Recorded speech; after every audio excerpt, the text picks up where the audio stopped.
Welcome, fellow Biafrans, lovers of freedom across the world. I welcome you to this very platform once again.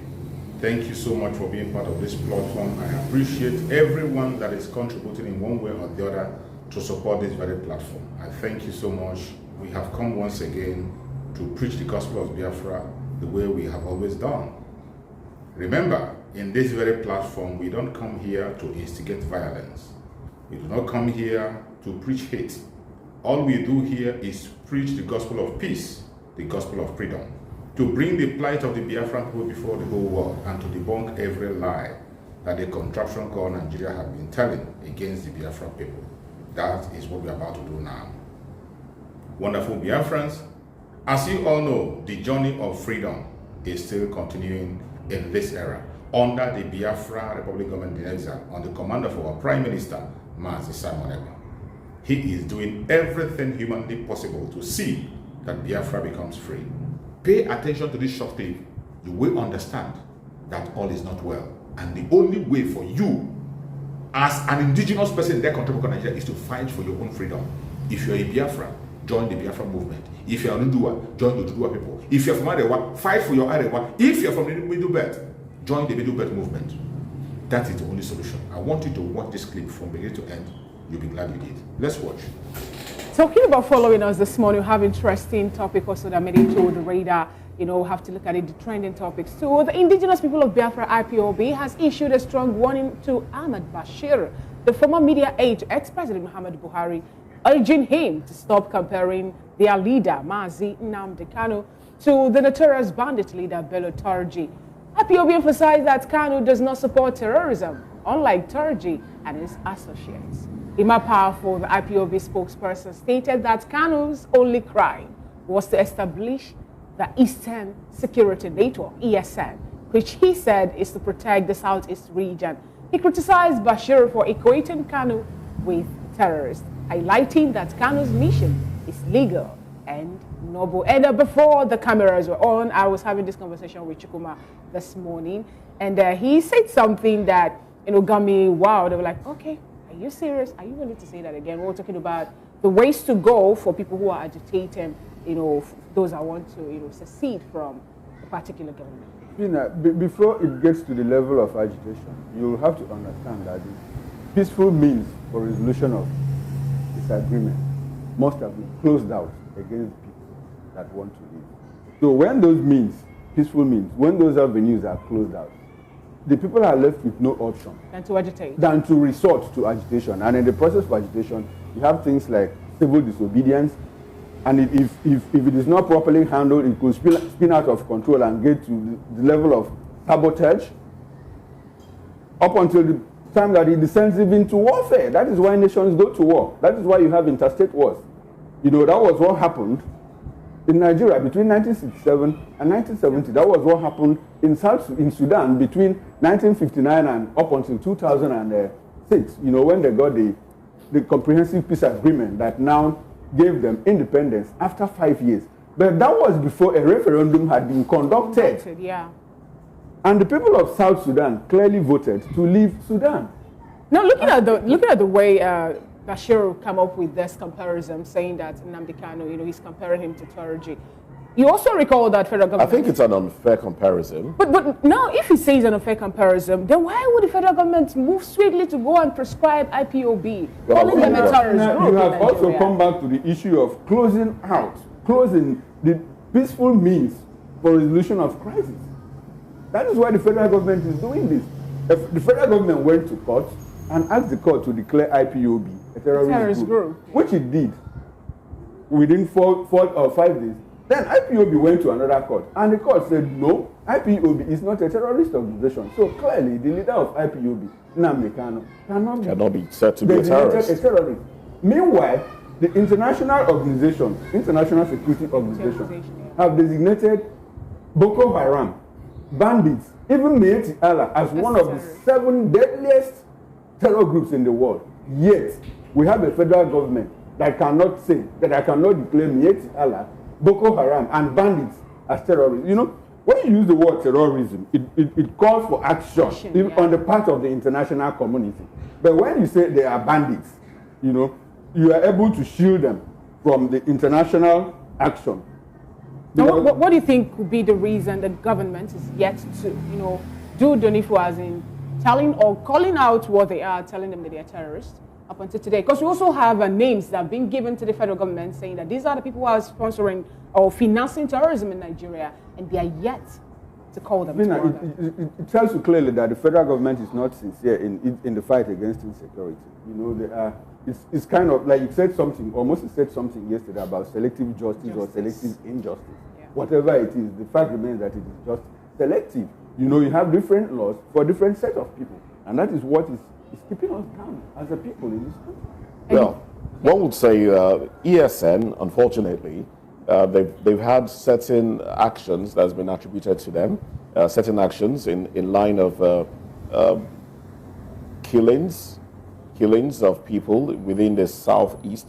Now, but unfortunately, just like was it the IGP that made that statement yesterday, that political assassins and certain individuals are now hiding under, the guise of insecurity, the guise of banditry, the guise of things like that to perpetrate such evil. So one then starts to ask, how can you differentiate the two? How can you differentiate an organization that is set up to protect a particular set of people? Why is he coming out to tell us this? He should flush out the people. So he's telling us that some criminal elements hide under so that we'll do what? We will go after the people, or he should go after the people. You know, so it's all. I don't know how some of our people will come out. We don't need that information. What we need is that, look, we have arrested perpetrators of this crime or what, and we have sent them to court to be prosecuted. You give us numbers of people who have killed, and they are, in courts, and the courts have said, look, sentence them either to life or to whatever kind of punishment. That is what we want to hear. I don't really understand why Bashir will wake up and draw that line of comparison between Kanu and Torji. I have not really seen Kanu having a mortar or hijacking a military vehicle, but we see every time that Torji pull out a video on the social media space, is either he's threatening a particular people or he's threatening the government or the military.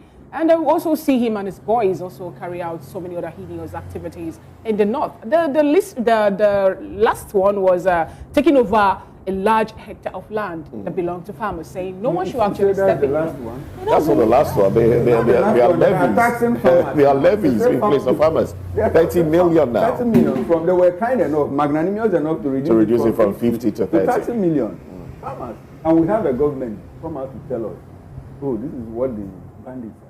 And that led me to an alleged video of a cleric in Sokoto State. That was he made a video where he was calling out some political elites, saying that they are not sincere in fighting insecurity in the north, over the fact that some of them also buy hillocks for the kingpin who have been, they do. There was a particular circular that traded from one of the state governments, where there's a particular amount. A person individual was making a case, for government to pay a certain number of people, certain amount of money, so that they can keep them at bay. Oh, okay. Like some sort of amnesty.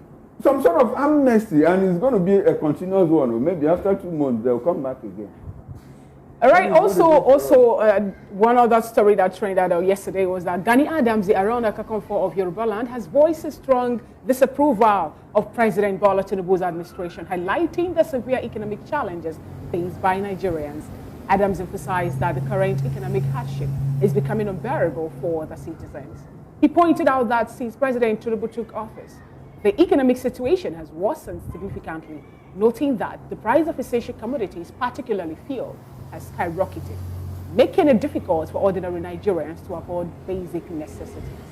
Adams urged the government to take immediate action to alleviate people's suffering, especially now that Nigerians are not really, they are finding it difficult to get the basic things that they need. A cup of rice the price of it is still very high, even when the government say that they're going to open the borders and let people import foods into the country without paying any duty, we call that duty free. Now, Moses, do you think this is going to in any way, this call by Gani Adams is going to in any way help or get to the president to help mitigate the sufferings of Nigerians? Well, of course, it will get to the president now. Whether or not he acts on it is a different thing.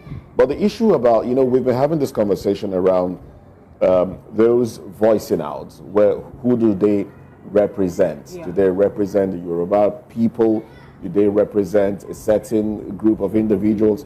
Well, I think the words of Areona Kakanfo, Gbogbo Yoruba, that's how it's called, Gani Adams, one would say if he speaks, he should ordinarily represent the entire Yoruba people.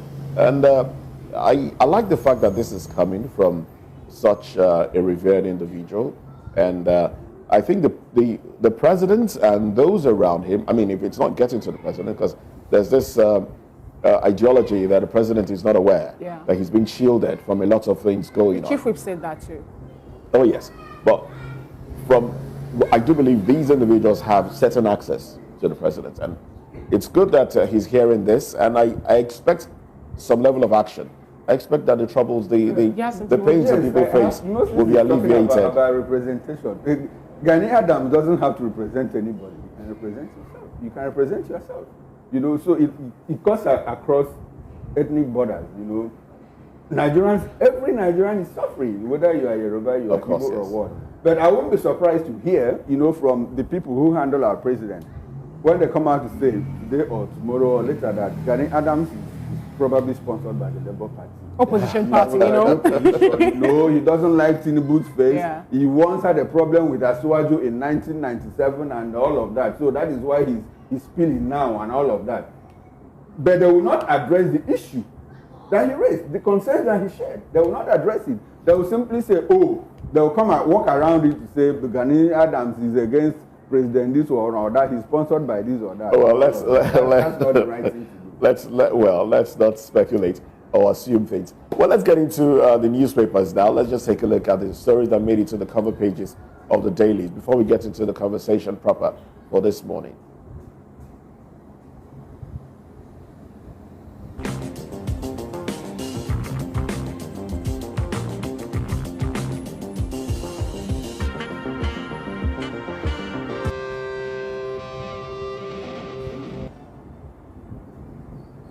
Thank you so much for staying with us. Still VOP this morning. Moving over to the newspaper segment. We have the Guardian newspaper, The Punch, the Daily Trust, the Nigerian Tribune. I'll start off this morning from the Guardian newspaper.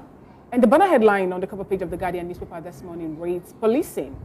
Amid lean resources, FG spends 131 billion naira subsidizing VIP's protection yearly. I'll take that again. Policing. Amid lean resources, FG spends 131 billion naira subsidizing VIP's protection yearly. Average NPF basic pay monthly. We have a rundown of that. According to their ranks, the stars and all that, we have 771,450, and we have 546,572 naira 80 kobo, 502,970 naira, 499,751 naira, and it's moved till we have 51,113 naira 60 kobo. And Nigeria Police Force budget 2021 455 billion naira, 2022 559 billion naira, 2023 838 billion naira, and 2024 969 billion naira. Of the 400,000 policemen in the country, 150,000 officers are attached to VIPs and unauthorized persons. Of the 400,000 policemen in the country, 150,000 officers are attached to VIPs and unauthorized persons. And this is a country that have a population of above 200 million. Away from that, we have beneath, just right beneath that pictorial, a flood Over 280 inmates escaped from Maiduguri Correctional Center. That story is on page 3 of the Guardian newspaper. Bureaucracy, how not to promote child adoption policy. That is on page 4 of the Guardian newspaper. Depreciation weakens import as trade surplus hits 6.95 trillion in second quarter of 2024. That is a business story on page 18 of the Guardian newspaper. Obaseki downbeat on signing peace accord as Edo-Guba tensions heighten. That story is on page 6 and it's also one of our major topic of conversation this morning. Court grants 10 #end bad governance protesters 100 million naira bail. NCDC confirms 67 Mpox cases, 982 Lassa fever cases, 168 deaths. That story is on page 3 of the Guardian newspaper. And the last but not the least of the headlines that made it to the cover page of the Guardian newspaper this morning reads, LGP polls, NNPP kick as 20 aspirants failed drug test in Kano State. And those are the headlines that made it to the cover page of the Guardian newspaper this morning. All right, then, moving on to another paper now. We have, away from the Guardian to the Punch newspaper. The banner headline on the Punch reads, Borno flood, 1 million persons affected, 414,000 displaced. Death toll hits 30. Victims sleep on streets. NEMA opens 9 IDP camps. Bayelsa flooded after downpour. Well, on some of the nameplates, how governors spend 50 billion naira, or governments, I beg your pardon. Well, how governors spend, how governors spend $50 billion excess crude fund, NESG. Mpox outbreak spreads to 23 states. Marketers, refiners demand total subsidy removal. INEC warns against,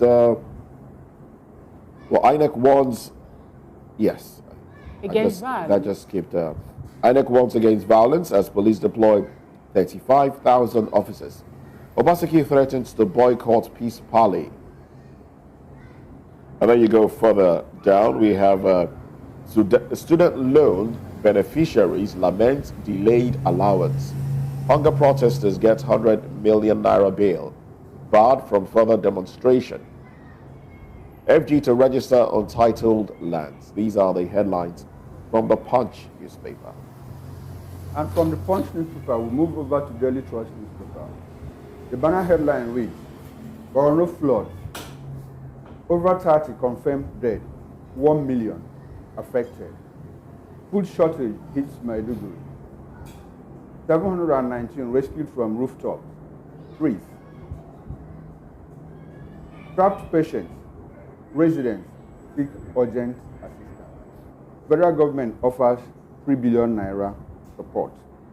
There's a pictorial there that I think is about the Northeast Development Corporation, the officials displaying palliatives meant for the victim. That's a good one. It's a timely intervention. And beside that pictorial, you have only 32 officers policing 200 villages in Katsina. That's according to RADA. Innocent unveils first locally produced electric vehicle. That's a good news. Oh, yes. Nigeria records 6.94 trillion naira surplus as foreign trade hits 31.89 trillion. We'll talk about that later. And just below the nameplate, you have key takeaways from Harris-Trump debate. Key takeaways from Harris-Trump debate about the United States presidential election coming up in November. More troops in Zamfara as storages 30 million naira levy. The deadline elapses. I'll take that again. More troops in Zamfara as storages 30 million naira levy deadline elapses. Afenifere, Gani Adams criticized Tinubu over hardship. And the downstream headline reads, 694 die of Lassa fever, cholera, diphtheria in 8 months. And that's all from the Daily Trust newspaper. All right, on the cover page of the Nigeria Tribune this morning, The window headlines there reads, after 10 months, Plateau Speaker swears in APC lawmakers. Financial institution must be part of counter-terrorism NSA. And hashtag NBAD governance court this admits 10 protesters to 10 million naira bail each. That story is on page 6 of the Nigerian Tribune. And the banner headline on the cover page of the Nigerian Tribune headline this morning, Edo, PDP threatens not to sign peace accord. The riders to that story, Obaseki accuses police of waging war against party. Party labels wreck. Commissioner of Police, Wike's associates. You have nothing to fear. INEC assures PDP extend PVC collection for 5 days. PDP's accusation attempt to stop investigation of killed policemen. That is according to IGP. We are satisfied with INEC. Police committed to neutrality. That's from APC. Pleased to deploy 35,000 personnel, beavers, IREV, compulsory in Edo, Ondo election. That is according to INEC. That story is on page 2 and 25 of the Nigerian Tribune. And right beneath that, reps move to address a non-implementation of directive to move universities from IPPIS. That story is on page 3 of the Nigerian Tribune. Woman slums, dies while giving testimony in church. Mpox vaccination is mostly used for prevention, not treatment or cure. And that is according to experts. Another bold headline on the cover page of the Nigerian Tribune, food shortage hits Maiduguri as governor says over 1 million people displaced by flood. The riders to that bold headline, UN warns against cholera outbreak, malnutrition in IDP camps. Yobe issues fresh food alerts on 9 local government areas. That story is on page 2, and those are the stories that made it to the cover page of the Nigerian Tribune this morning. And that is also how far we can go, looking at the front pages of the national dailies this beautiful Thursday morning. And I will have to go on a quick break, and then we'll come back. We'll be looking at the conversation proper. And like Moses Riley said earlier, Afenifere warns of fascism under President Bola Tinubu's administration as Nigeria's 2024 budget faces scrutiny. We'll look at this after this quick break. Stay with us.